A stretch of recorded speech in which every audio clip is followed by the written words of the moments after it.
Back in the zone, it is Endometriosis Awareness Month. It's a time to shed light on the disease that causes the tissue that typically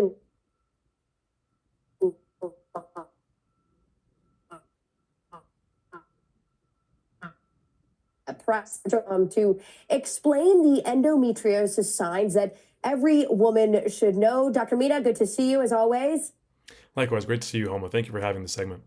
This Yeah, this disease isn't talked about as often, but it is being talked about more and more now as I see women, celebrities on social media kind of sharing their stories because it's one thing that you really need to take to your gynecologist, your OB, if you're feeling that pain and get it checked out. So what do women need to know?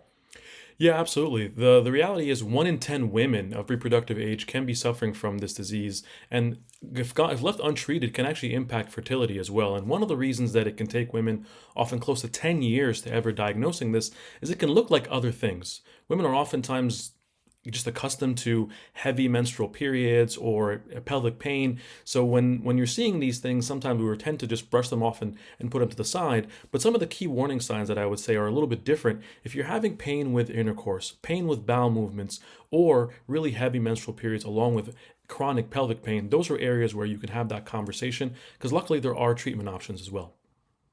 And what are some of those treatment options? I find that when it comes to women's health, you really have to be your own fiercest advocate. You have to say, I'm feeling this, and I think we need to get it checked out, and I want to do something about it. You most certainly are. You are in a position where you have to be an advocate. That's one of the reasons why we wrote that book on women's health called Women's Pearls, because there are two directions that you can go. One is medical and one is surgical. There is actually only one FDA-approved medication that can essentially target the body to lower estrogen a bit, but of course that has side effects that can be similar to what menopause side effects can look like. The other option is surgical options too, where you can essentially go into the body with a scope, check out areas where that uterine tissue is there and it really shouldn't be, and it can be surgically removed. Just this week, I had two of my good friends go through this procedure themselves, and hoping for their full recovery at the moment. But it can be a daunting thing to go into surgery as well. It's not an easy decision to make.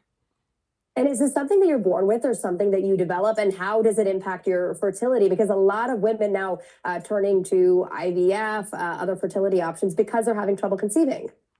Absolutely. That fertility piece is sort of a whole other conversation that's key to bear in mind. And it's one of the reasons why we advocate for and empower women to say, when you're beginning to have these symptoms of that severe pain, with the things that we talked about, you don't want to risk having your fertility impacted. And that's one of the reasons why with medical or surgical intervention, you can have that sort of changed, because this is one of those things that can get worse over time if untreated, and they develop sort of that way. It's something that has some genetic component, but is a part of it that's just sort of the hormonal impact on the body as well.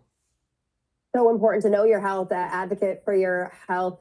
Dr. Mina Marham, thank you so much for joining us. Appreciate you as always. Likewise. Thank you. Take a quick break here on the DMV Zone and be back. Thank you so much for joining us. We appreciate your time. My pleasure. Thank you.